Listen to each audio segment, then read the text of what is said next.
예전에는 이 성탄절 그리고 새해를 맞게 되면 카드를 만드는 일에 바쁘고 거기에다가 글을 써가지고 친구들에게 또 가까운 사람들에게 보내느라 참 바쁜 시간들을 보냈던 기억이 납니다.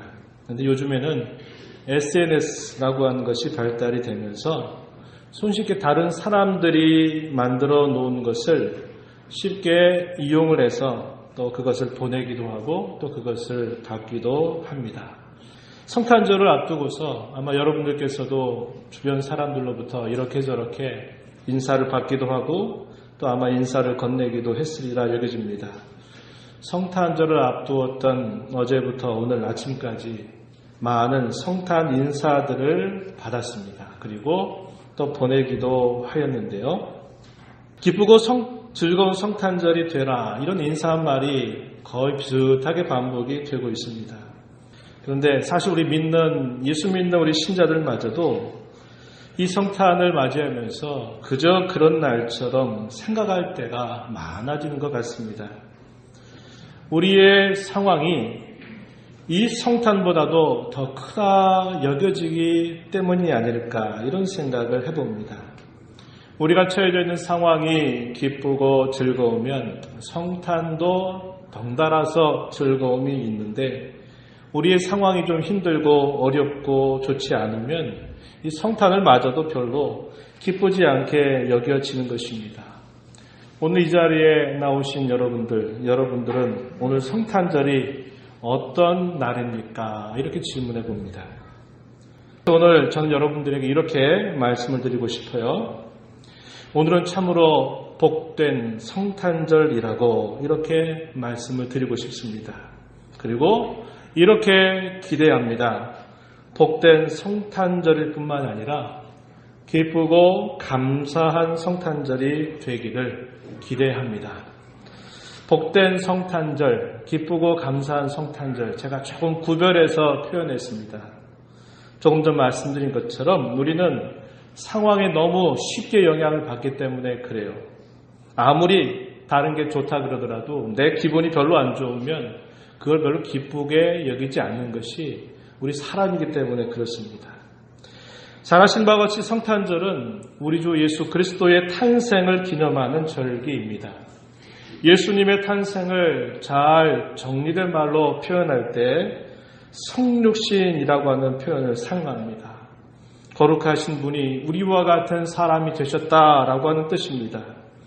혹은 영원하신 하나님의 아들이신 성자 하나님께서 우리와 같은 사람이 되셨다. 이것을 두고 우리는 성탄이다 이렇게 표현하는 것입니다.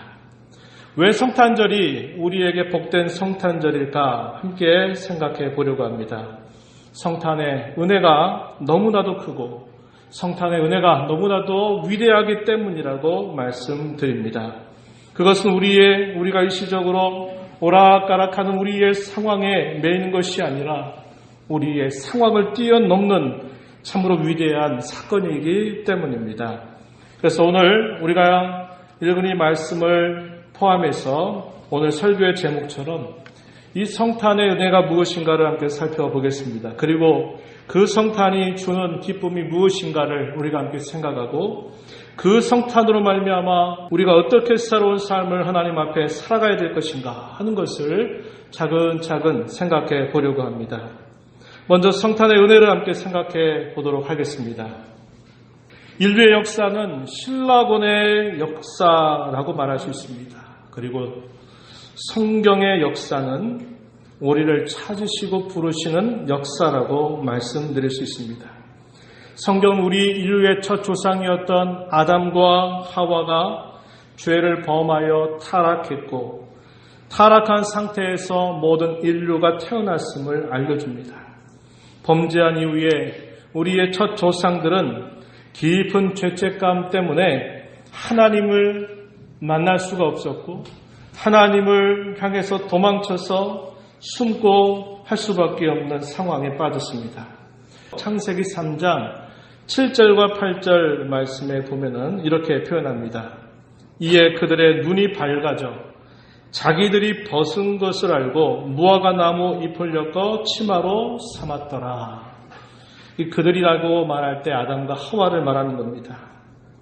그들이 그날 바람이 불 때 동산에 거니시는 여호와 하나님의 소리를 듣고 아담과 그의 아내가 여호와 하나님의 낯을 피하여 동산 나무 사이에 숨었다. 이렇게 알려줍니다. 뱀은 그에게 거짓말을 했죠. 그 선악을 알게 한 나무의 열매를 따먹게 된다면 내 눈이 밝아져서 내가 하나님과 같이 될 것이다. 이렇게 거짓을 말했습니다. 그의 말을 듣고 그러한가 하고 그 과실을 따먹었더니 벌어진 일이 뭡니까? 수치와 부끄러움을 느낀 것입니다. 그리고 죄책감을 느끼게 된 것입니다. 그래서 무화과 나무 잎을 따서 그의 벌거벗은 곳을 가리기 시작하였고 자연스럽게 그는 하나님의 면전에서 있을 수가 없어서 깊은 죄책감 때문에 그는 하나님의 낯을 피해서 어느 곳에 숨어 있게 되었던 것입니다. 범죄함으로 낙원에서 쫓겨난 이래 인류는 길을 잃고 방황합니다. 신락원의 역사입니다. 낙원을 잃어버린 그런 역사임을 보여주고 있는 것입니다. 진정으로 돌아가야 할 고향을 잃어버린 아픔과 고향을 잃어버린 고통의 역사라고 말씀드릴 수 있습니다. 그런데 하나님께서는 처음부터 범죄한 사람들을 찾아오셨습니다. 가장 먼저 하나님은 범죄로 인하여 타락한 이 아담과 하와를 죄와 타락의 상태에 버려두지 아니하시고 그를 찾아오셨습니다. 창세기 3장 9절 말씀에 보면요. 여호와 하나님이 아담을 부르시며 그에게 이르시되 내가 어디 있느냐 이렇게 말씀하십니다. 아담은 그가 행한 그 일로 인하여 자신의 수치와 부끄러움으로 하나님을 향하여 숨어버릴 수밖에 없는 처지에 있었는데 하나님께서는 그를 부르시는 겁니다. 아담아, 아담아, 내가 어디 있느냐 이렇게 부르십니다. 하나님께서는 범죄로 숨어있는 아담을 불러내십니다. 벌은 내리시지만 그 벌의 집행은 유예하시고 오히려 범죄한 아담과 하와를 불러들인 다음에 그에게 구원을 약속하시는 메시지를 전달하십니다. 그리고 그 죄의 문제가 다 해결되기까지는 이 에덴 동산에 거주할 수 없도록 하시는 것입니다. 이에 대한 기록을 역시 우리는 창세기 3장에서 살펴보는데요. 창세기 3장 15절 말씀에 보면 내가 너로 여자와 원수가 되게 하고 내 후손도 여자의 후손과 원수가 되게 하리니 여자의 후손은 내 머리를 상하게 할 것이요 너는 그의 발꿈치를 상하게 할 것입니다. 하나님께서는 이 아담과 하와를 그의 곁으로 너 좀 비켜서 있어라 이렇게 하시면서 아담과 하와를 유혹해서 범죄하게 만들고 타락하게 만들었던 장본인 곧 사탄을 향해서 내가 너와 철천지 원수 관계를 맺을 것이다 이렇게 말씀하는 겁니다. 범죄는 누가 했나요? 아담과 하와가 범죄했습니다. 그런데 범죄한 아담과 하와에게는 간단하게 하나님께서 벌을 내리시고 새로운 삶의 방법을 말씀하시지만 그 죄에 대한 형벌보다도 그 죄를 범하게 한 유혹자였던 이 사탄을 향해서 내가 너와 철천지 원수가 될 것이다 이렇게 말씀을 하신 겁니다. 그래서 성경의 많은 학자들은 이 창세기 3장 15절의 말씀이 바로 최초로 전달된 복음의 메시지다라고 이렇게 말하는 겁니다. 그래서 이것을 두고 원복음 이렇게 말하는 겁니다. 왜 그럴까요? 범죄한 아담과 하와를 하나님 편으로 옆으로 제껴들게 하시고 그를 타락시키게 만든 이 사단을 끝장내시겠다고 하나님께서 약속하셨기 때문입니다. 그럼에도 불구하고 하나님께서는 이 아담과 하와를 에덴 동산에 머물게 하지 아니하시고 그들을 에덴 동산에서 쫓아내십니다. 창세기 3장 24절에 이같이 하나님이 그 사람을 쫓아내시고 에덴 동산 동쪽의 그룹들과 두루 도는 불칼을 두어 생명나무의 길을 지키게 하시니라 이렇게 말씀합니다. 이건 뭘까요? 이 에덴 동산은 구약의 역사를 자세하게 살펴보면요, 이스라엘 역사 가운데서 하나님이 성막을 세우게 하시죠. 그리고 마침내 하나님이 약속하신 땅 가나안에 들어가게 되면 하나님께서 그의 거룩한 이름을 두려고 세우시는 곳 예루살렘에 성전을 세우게 하십니다.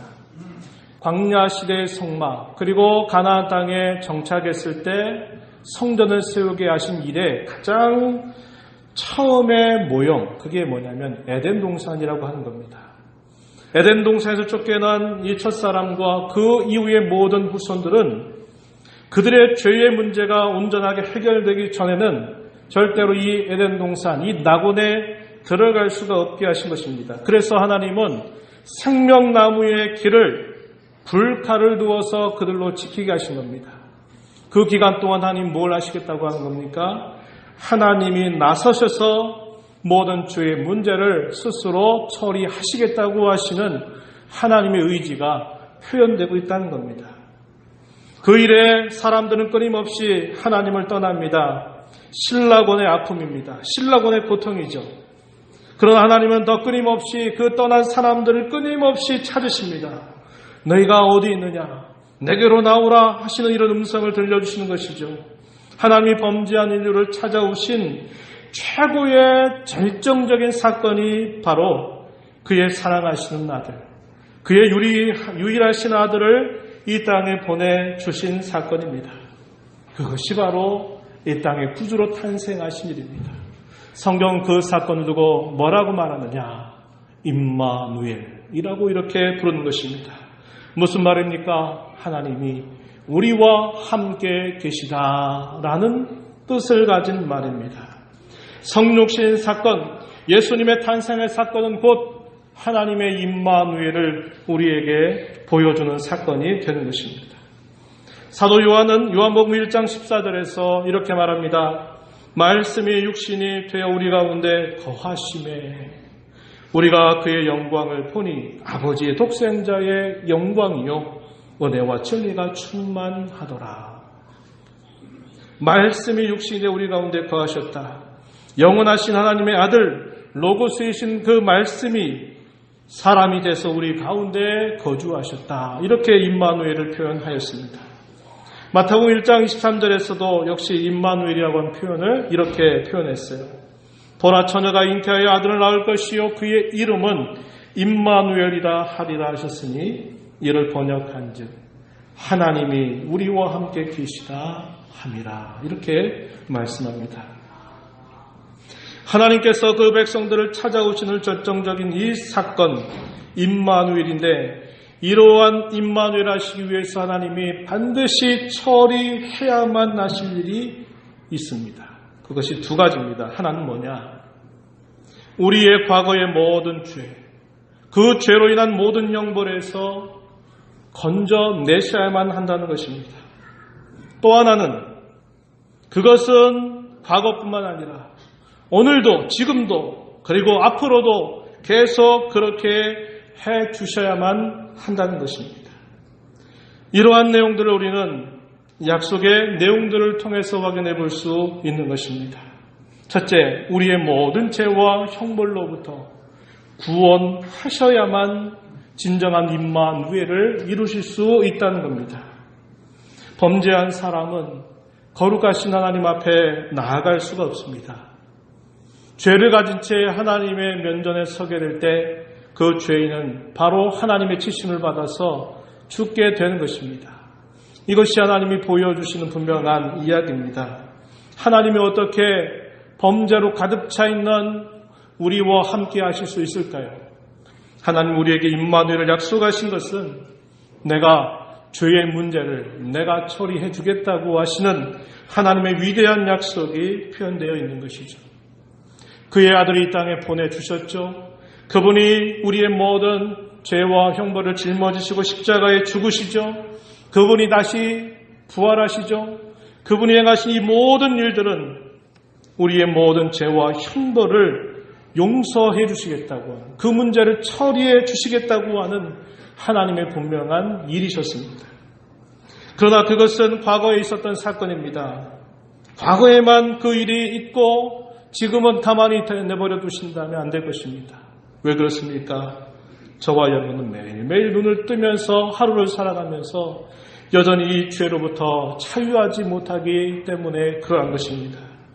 하나님 과거에 우리를 건져주신 것뿐만 아니라 오늘도 우리를 건져주셔야 되고 앞으로도 우리를 건져주셔야만 되는 겁니다. 그래야 이 임마누엘의 약속, 이것이 우리 가운데 이루어질 수 있는 것이다 하는 것입니다. 우리 가운데 오신 우리 예수님은 항상 우리의 곁에 계실 것을 말씀하셨습니다. 계속적으로 우리를 건져 주시겠다고 말씀하시는 것입니다. 예수님은 이 땅에 공생애를 마치고 승천하시면서 그의 제자들과 많은 사람들 앞에서 이런 말씀을 하셨어요. 마태복음 28장 20절 마지막 절에 보니까 이렇게 말합니다.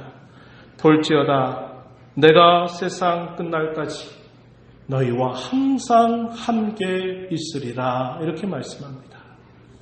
주님이 우리 곁에 계시다고 하는 걸 뭘 말할까요?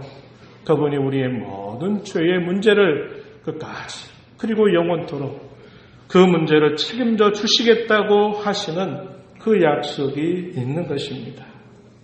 이 성탄의 은혜는 이 정도만이 아닙니다.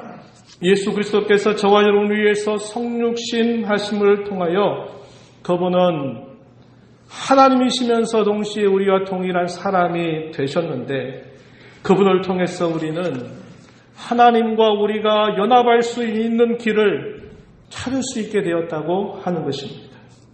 영원하신 하나님의 아들이 구세주로 우리와 똑같은 사람이 되셨다고 하는 이 사실은 참으로 놀랍고 참으로 신비로운 일입니다. 우리 예수님께서 참 하나님이시면서 참 사람이 되셨다고 하는 이 사실은 하나님께서 그저 저와 여러분의 곁에 계신 정도만을 말하는 것이 아니라 우리를 그분과 하나가 되게 하셔서 우리의 심령 속에 우리를 떠나지 않고 계시는 것을 뜻하고 있는 것입니다.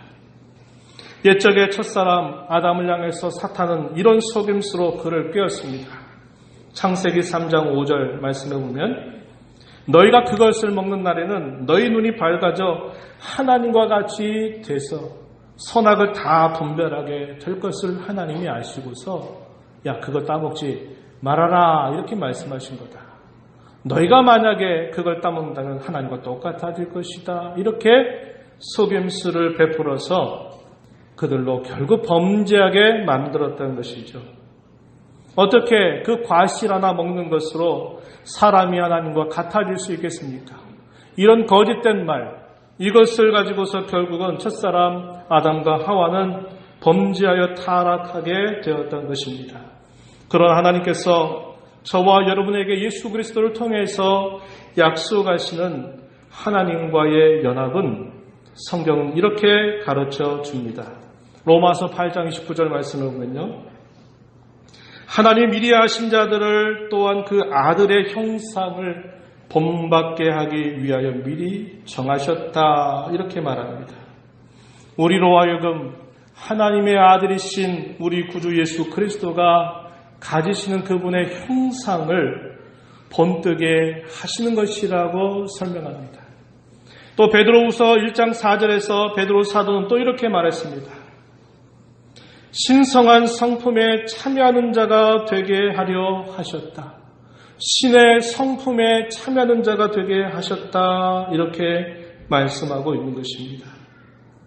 우리는 우리 주 예수 그리스도께서 영원하신 신인 하나님이면서 사람이 되신 그 사건을 통해서 그분으로 말미암아 하나님과 우리가 연합되는 이런 특혜까지도 받게 되었다고 하는 것입니다. 그분이 우리를 결코 떠나지 않는다고 말씀하고 우리의 마음을 성전 삼고서 영원히 함께 하실 것을 이야기합니다. 우리가 이 땅의 삶을 마칠 때 우리 가운데 계신 성령께서 옛적에 그리스도를 죽은 가운데서 다시 일으켜 세웠던 것처럼 저와 여러분을 다시 신령한 상태로 부활하실 것을 성경 우리에게 확고하게 약속하고 있다는 겁니다. 이 모든 일들이 어떻게 이루어진 것입니까? 바로 성탄을 통해서 하나님께서 저와 여러분에게 베풀어 주신 은혜라고 하는 것입니다. 하나님 끊임없이 우리를 찾아오셨다고 하는 사실, 하나님이 저와 여러분을 찾아오신 가장 결정적인 사건은 그분이 우리와 같은 똑같은 사람이 되셨다고 하는 사실, 그 일을 통해서 하나님께서는 우리의 모든 죄의 문제를 과거에서부터 뿐만 아니라 오늘도 그리고 앞으로도 우리의 모든 죄를 다 처리하시겠다고 하시는 그 약속을 받고 있다는 겁니다.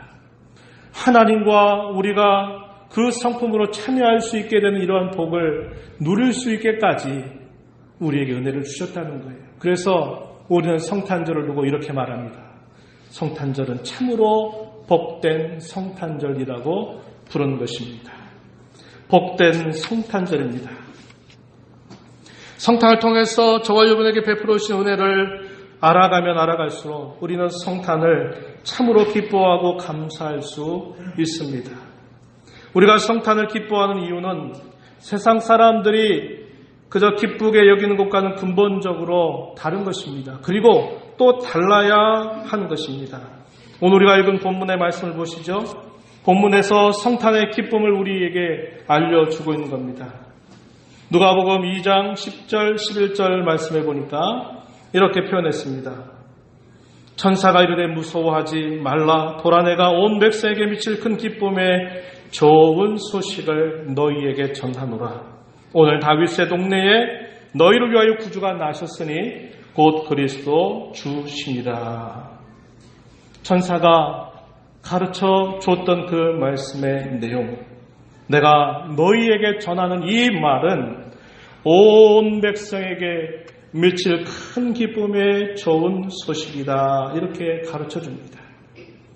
그 기쁨의 좋은 소식이 뭐냐? 다윗의 동네에 너희를 위해서 오늘 구주가 나셨는데 곧 그분이 그리스도 주시다라고 이렇게 알려주고 있는 것입니다.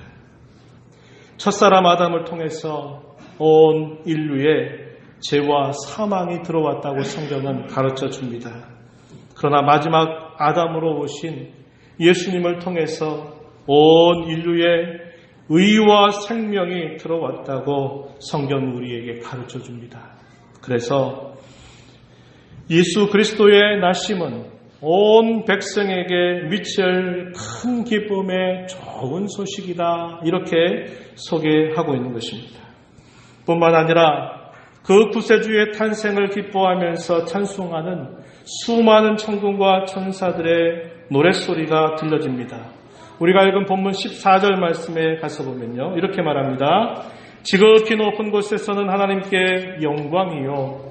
땅에서는 하나님이 기뻐하신 사람들 중에 평화로다. 이러한 찬송의 소리가 천군 천사들로부터 울려 퍼지게 되었습니다. 하나님께는 영광이라고 말합니다.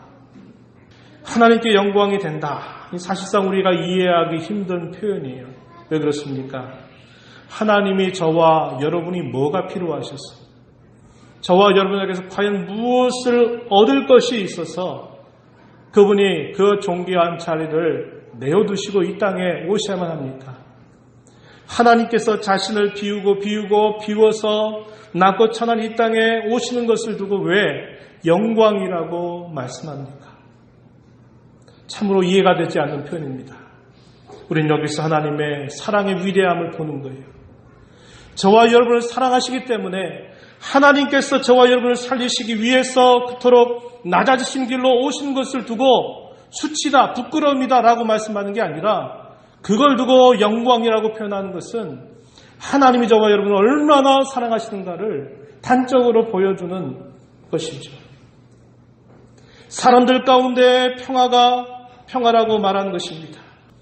하나님과 사람 사이에 깨어졌던 그런 관계, 사람과 사람 사이의 죄로 인하여 깨어졌던 그 관계, 사람과 창조하신 세계 가운데 깨어졌던 그 관계들이 바로 하나님의 아들 예수 그리스도께서 탄생하신 그 일과 그분이 장차 행하실 그 일로 인하여 화해관계가 이루어졌다. 다시 원래의 상태로 회복된다 라고 말하는 겁니다. 그것이 바로 평화라고 하는 말이 갖고 있는 뜻이에요. 그걸 두고 샬롬이라고 말하는 것입니다. 그러하기에 천사는 말합니다. 기뻐하라는 거예요. 즐거워하라는 거예요.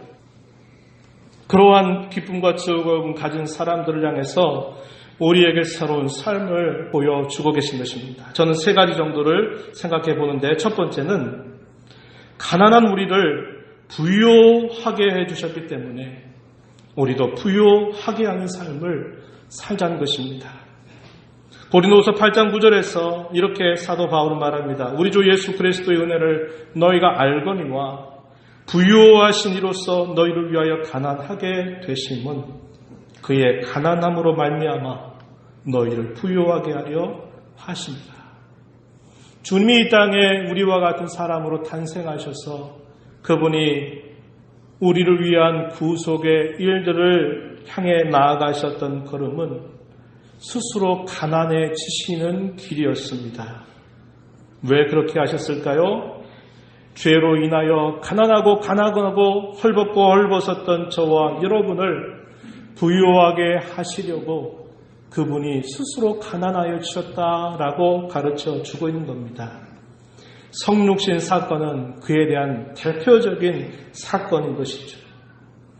우리 주님이 그렇게 낮아지심으로 말미암아 저와 여러분이 이렇게 부유함을 얻게 되었다는 것, 하나님의 나라를 품고 살아가게 된다고 하는 것, 이 땅을 살지만 영원한 하나님의 나라를 속한 자로 살아갈 수 있다는 것, 이것은 그분의 가난하심으로 말미암아 우리에게 주어진 놀라운 선물입니다. 그러하기에 저와 여러분도 이 땅에 사는 동안 다른 사람에게 이러한 영적인 부유함을 나타내는 삶을 살기로 결단해야 한다는 겁니다. 복음을 전하는 일들을 통해서, 거저받은 사랑을, 그 사랑을 전하고 나눈 일들을 통해서 가난한 사람들을 부유하게 할 책임이 저와 여러분에게 있음을 우리는 기억해야 한다는 겁니다. 두 번째, 우리를 화목하게 해주셨다고 하는 것입니다. 그러하기에 저와 여러분도 화목하게 하는 이 직분을 우리 사는 생애 동안 감당하자는 것입니다. 고린도후서 5장 18절 19절 말씀에 이렇게 말합니다. 모든 것이 하나님께로부터 났으며 그가 그리스도로 말미암아 우리를 자기와 화목하게 하시고 또 우리에게 화목하게 하는 직분을 주셨으니 곧 하나님께서 그리스도 안에 계시사 세상을 자기와 화목하게 하시며 그들의 죄를 그들에게 돌리지 아니하시고 화목하게 하는 말씀을 우리에게 부탁하셨다. 이렇게 말합니다. 우리는 주 예수 그리스도로 말미암아 화목해 된 자들입니다. 그러하기에 그 은혜를 알는 저와 여러분은 우리가 이 땅에 살면서 화목하게 하는 직분을 가진 자임을 기억해야 한다는 것입니다. 하나님과 멀어진 사람들을 다시 화목하게 하고 사람과 사람 사이의 미움과 시기와 질투와 다툼으로 어그러진 그 관계 안에 들어가서 화목을 만들어내는 그러한 삶을 살아가야 된다고 하는 것입니다. 세 번째는 우리를 겸손하게 해주셨다고 하는 것입니다. 그러므로 저와 여러분의 남은 생애 속에서 참된 겸손과 섬김의 삶을 살아가야 한다는 것입니다. 바울 사도는 빌립보 교회에 보낸 편지 가운데서 그들의 교회를 이루어서 하는 무슨 일이든지 빌립보서 2장 1절에 그리스도 안에 무슨 권면, 사랑에 무슨 위로, 성령의 무슨 교제나 긍휼이나 자비가 있거들랑 마음을 같이 해서 같은 사랑을 가져라. 뜻을 합해서 한 마음을 품어라. 그리고 모든 일에 다툼이나 영으로 하지 말고 오직 겸손한 마음으로 각각 자기보다도 다른 사람을 더 귀하게 여기라고 이야기합니다. 자기의 일을 잘 돌아보는 것 당연히 할 일이요. 다른 사람의 일들을 함께 돌보는 일 또한 마땅한 일이다 라고 가르치면서 뭐라고 말하느냐. 너희 안에 이 마음을 품으라. 곧 그리스도 예수의 마음이다. 이렇게 가르쳐 줍니다. 그리고 난 다음에 소개한 게 뭡니까? 하나님과 동일하신 본체를 가지고 계신 그분이 우리와 같이 사람이 되셨고 종의 형분으로 십자가의 죽으시까지 복종하셨다. 그러면서 이름으로 하나님이 그를 지극히 높여 모든 것 위에 뛰어나게 하셨다. 그래서 주라 부르게 하셨다라고 하는 이 초대교회 찬송의 내용이 빌립보서 2장 6절로부터 11절까지 소개되는 겁니다. 그 핵심이 뭡니까? 겸손입니다. 그리스도께서 낮아지신 그 일, 겸손해지신 그 일을 통하여 우리에게 이 구원의 은혜를 주셨다면 저와 여러분이 이 구원의 은혜를 받은 자로서 어떻게 살아야 될까요? 겸손해야 한다는 것입니다. 우리가 하나님 앞에 무엇인가를 한 것이냐? 자랑할 것이 아무것도 없는 겁니다. 누가 무엇을 한 것을 알아주지 않는다고 해서 그걸 서운해할 필요가 없는 것입니다. 우리가 하나님 앞에 무엇인가라는 것이 그분에게 과연 무슨 공이 되겠고 그것이 무슨 우리의 의의가 될 수 있겠습니까? 우리는 하나님 앞에 겸손을 배워야만 하고 이러한 겸손한 마음과 자세를 가지고 몸된 교회를 섬기는 이들이 되어야 합니다. 교회 유익이 되는 사람들이 되십시오. 교회 가운데 겸손해야 합니다. 다툼과 시기로 일을 하면 안 됩니다. 자신에게 맡겨진 일들은 자기 스스로가 잘 감당해야 합니다. 그리고 다른 사람 일조차도 함께 나누어 질 수 있는 자세를 우리는 가져야 합니다. 어디에서요? 우리를 위해 낮아주신 겸손해 주신 우리 주 예수 그리스도의 은혜를 받은 그것 때문에 우리는 그러한 삶을 살아가야 된다고 하는 겁니다. 말씀을 맺겠습니다. 여러분 다시 한번 인사해 보실까요? 한번 인사해 보시죠. 메리 크리스마스. 오늘은 복된 성탄절입니다. 당신에게 기쁘고 감사한 성탄절이 되었으면 좋겠습니다.